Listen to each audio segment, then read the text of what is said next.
اکتوبر 2022 بروز منگل کو سندھ ہائر ایجوکیشن کمیشن اور پیغام پاکستان کے زیر اہتمام جامعہ کراچی میں سیرت خاتم النبیین صلی اللہ علیہ وسلم کانفرنس کا انعقاد کیا گیا۔ کانفرنس کے مہمان خصوصی گورنر سندھ جناب محمد کامران خان ٹیسوری تھے، جبکہ خصوصی اور کلیدی خطاب سرپرست اعلیٰ جامعۃ الرشید مفتی عبدالرحیم صاحب کا تھا۔ مفتی عبدالرحیم صاحب نے اپنے خطاب میں نوجوان طلباء و طالبات کو مخاطب کرتے ہوئے کہا کہ بحرانوں میں گھری اس ریاست کا مستقبل آپ ہیں۔ آپ نے سیرت خاتم النبیین صلی اللہ علیہ وسلم کی ہمگیریت، پیغام پاکستان کی اہمیت اور ریاست کی مشکلات اور ان کے حل پر فکر بیداری دیتے ہوئے کہا، جب آپ سیرت کو اور فقہ السیرہ کو، تطبیق السیرہ کو پڑھیں گے، تینوں چیزوں کو لیں گے، تو آپ کو اندازہ ہوگا کہ ہمیں کہیں جانے کی ضرورت نہیں ہے۔ اللہ تعالیٰ نے ہمیں جو نظام عطا فرمایا ہے، جو دین عطا فرمایا ہے، اس میں ہر چیز موجود ہے، کیونکہ نبی کریم صلی اللہ علیہ وسلم جیسے آپ نبی تھے، سلطان بھی تھے، آپ کو نبوت بھی دی گئی اور سلطنت بھی دی گئی، اور جب تک سلطنت اور نبوت کے کام اکٹھے رہے اس وقت تک امت مسلمہ میں کافی خیر رہی۔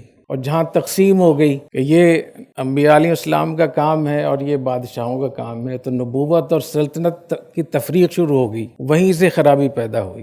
دوسری تفریق ہوگی دین کی اور دنیا کی، کہ یہ دین ہے اور یہ دنیا ہے۔ پھر تیسری تفریق اس کی پیدا ہو گئی کہ یہ مدرسہ ہے اور یہ اسکول ہے، یہ عالم ہے اور غیر عالم ہے، یہ مسٹر ہے، یہ ملا ہے۔ اس تقسیم نے بھی ہمیں بہت نقصان پہنچایا۔ یہ جو پیغام پاکستان ہے، اس میں حضور اکرم صلی اللہ علیہ وسلم کا جو سلطنت کا پہلو تھا، اس کو بہت زیادہ نمایاں کیا گیا ہے کہ سلطنت کیسے چلتی ہے، کیونکہ سیرت کے جب آپ مطالعہ کریں گے تو آپ کو اندازہ ہوگا کہ حکمرانی کیسے ہوتی ہے، ایک جہاں بانی کیسی ہوتی ہے، پالیسیاں کیسے بنتی ہیں، ملکوں سے تعلقات کیسے ہوتے ہیں، معاہدے کیسے ہوتے ہیں، جنگیں کیسی ہوتی ہیں، معیشت اور تجارت کیسی ہوتی ہے، تعلیم کیسی ہوتی ہے، حقوق کیسے ہوتے ہیں، غیر مسلم اقلیتوں کے حقوق کیسے ہوتے ہیں، مسلمان اقلیتوں میں ہوں تو ان کے لیے کیا حکم ہے۔ ایک بہت بڑی دستاویز ہے، قرارداد مقاصد کے بعد یہ پہلی دستاویز ہے جس کے اوپر 10,000 سے زیادہ علماء کے دستخط ہیں کہ ریاست اس وقت بہت خطرے کی حالت میں ہے۔ ہم اس حالت میں ہیں اس وقت میں، اگر ہم نہ جاگے تو پھر صدیوں تک ہماری نسلیں ہمیں برا بھلا کہیں گی۔ اور اللہ تعالیٰ نے ہمیں ایٹمی قوت سے نوازا ہے، ایک تو کھیل تماشا نہیں ہے، ایٹمی قوت بہت بڑی بات ہے، بہت بڑی بات۔ اللہ نے پوری دنیا میں، پورے عالم اسلام میں صرف ایک ملک کو یہ ایٹمی قوت عطا فرمائی ہے۔ اس کا مطلب یہ کہ اللہ اس ملک کو باقی رکھنا چاہتا ہے۔ دوسری ایک منظم فوج ہے۔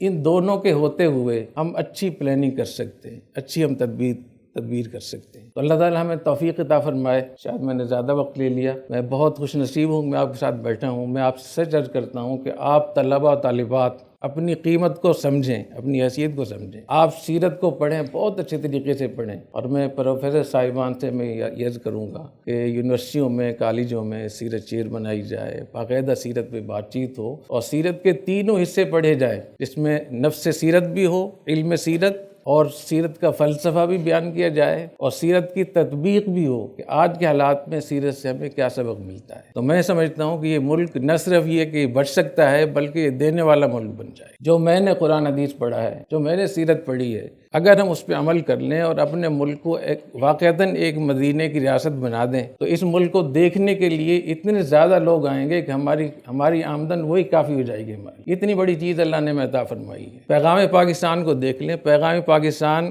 اقلیتوں کے حوالے سے بھی بہت کچھ بتاتا ہے، خواتین کے حقوق، بچوں کے حقوق، مذہب کے حوالے سے، تحریکوں کے حوالے سے، اجتماعیت کے حوالے سے، ہمارے مسلمان جہاں غیر مسلموں میں، اقلیتوں میں رہتے ہیں ان کے حوالے سے۔ لیکن ہمارے اتنی ناشکری ہے ہماری حکومتوں میں، ہمارے اداروں میں، کہ اتنی بڑی چیز پر کوئی باقاعدہ کانفرنسیں نہیں ہوئیں، باقاعدہ سیمینار نہیں ہوئے۔ ہونا ہی چاہیے تھا کہ تمام یونیورسٹیوں میں باقاعدہ پیغام پاکستان پر کانفرنسیں ہوتی، اور ہر سفارت خانے میں، جہاں جہاں ملکوں میں ہمارے سفارت خانے ہیں، ہر ایک میں یہ سیمینار ہوتا، اور ہم بتاتے کہ اسلام کا یہ چہرہ ہے۔ 10,000 علماء نے اس پر دستخط کیے ہیں، جو میں آپ کو باتیں بتا رہا ہوں، کہ کسی کو بھی انفرادی طور پہ، نجی طور پہ مسلح تنظیم بنانا کی اجازت نہیں ہے، قانون ہاتھ میں لینے کی اجازت نہیں ہے، اور اسلامی قانون نافذ کرنے کے لیے محنت کرنا، لابنگ کرنا، آئینی اقدامات کرنا، ذہن سازی کرنا، کلمہ حق کہنا، جلوس نکالنا، سب ٹھیک ہے، لیکن ہتھیار اٹھا کر تنظیم بنانا جائز نہیں.